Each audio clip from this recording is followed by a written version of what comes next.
I passed the CSCS exam. I took it last Monday. I received, first let me say why I'm making this video. I wanted to conclude my documentary about my CSCS process, about studying for the exam, preparing for the exam. Now that the exam is done, I can speak knowledgeably about all the things that I was preparing for in hindsight to verify that yes, everything I did and said was the right thing to do. Let me tell you how I did. I received, these are my scaled scores. I received an 88 on the scientific foundations and a 75 on the practical. The minimum score, the minimum passing is 70 scaled score units. I did clearly worse on the practical.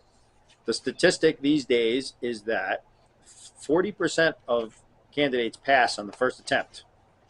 Most people that take it are going to fail the practical. And here's what I think about that.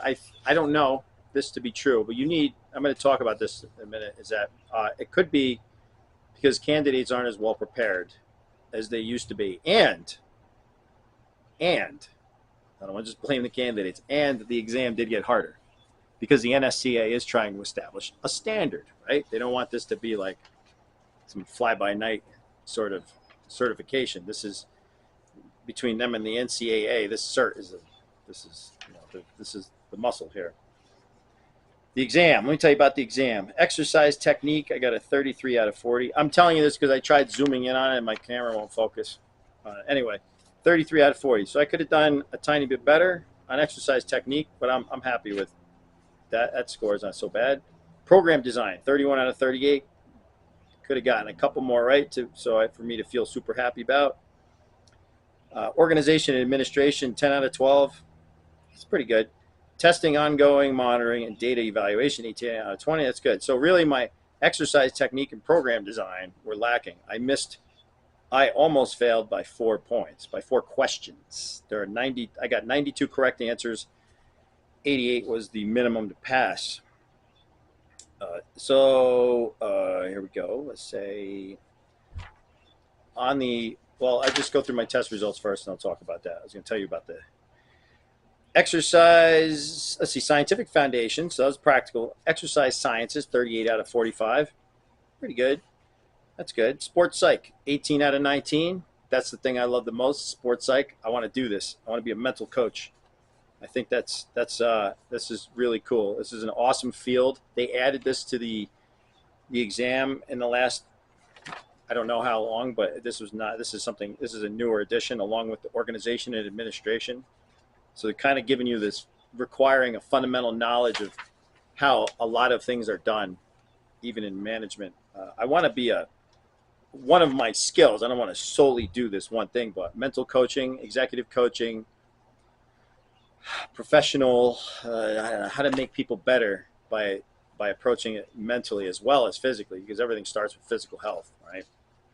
Nutrition, 15 out of 16. So I killed the scientific foundations, but that's the easier part for me. That was the easier part because I have a scientific background, so I didn't spend a lot of time on that stuff. Yes, sir. Can I watch TV? Yeah, take turns. Take turns. I'm still herding cats, as you see. The practical. Let me start with this before I get into the test and the process and the questions and everything. I signed an NDA. They make you, like all the standardized tests, I will not tell anybody what the exact questions are in this exam. Just go to the textbook. The way the textbook asks the questions is spot on.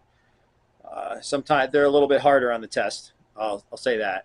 Even the new edition of the textbook, the questions are a bit more extensive on the test. But if you can pass the test questions, if you can pass the exam, you can pass the exams in the book, the end of chapter quizzes, you have a good chance of passing this. NDA, non-disclosure agreement.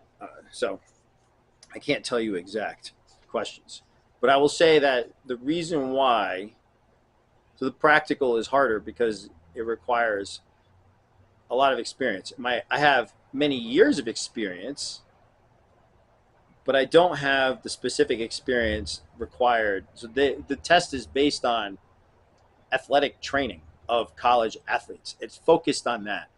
Like there are questions in the book or on practice exams or even the data in the NSCA textbook about older populations, younger populations, whatever. But if you look at the material in the NSCA textbook, what's it about? The research is based mostly on these crowds, this demographic, and so that's where the data is from, and the conversation is around that.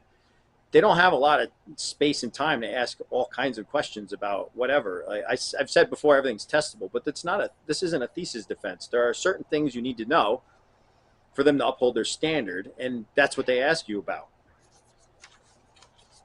It requires the experience, content knowledge, and critical thinking.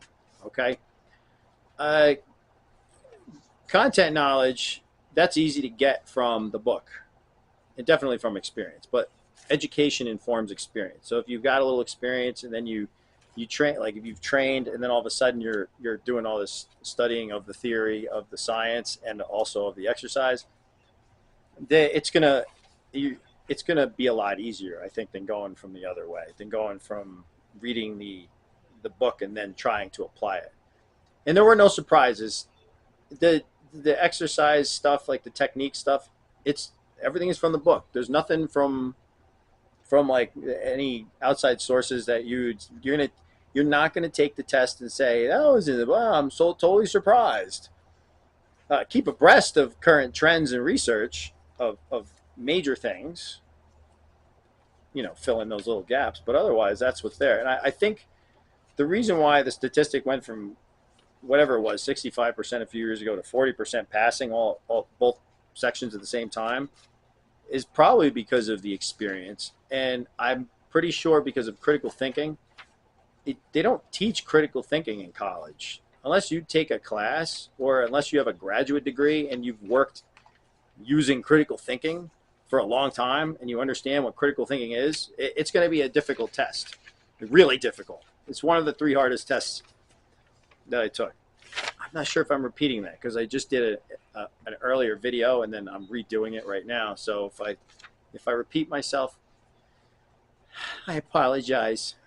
But yeah, this test is like reminds me of a graduate level physiology test that I took, which resembled the medical school admissions test, where they give you a couple of details about some system or whatever that's working, and then they ask you what is not, or what is like, or what's happening here.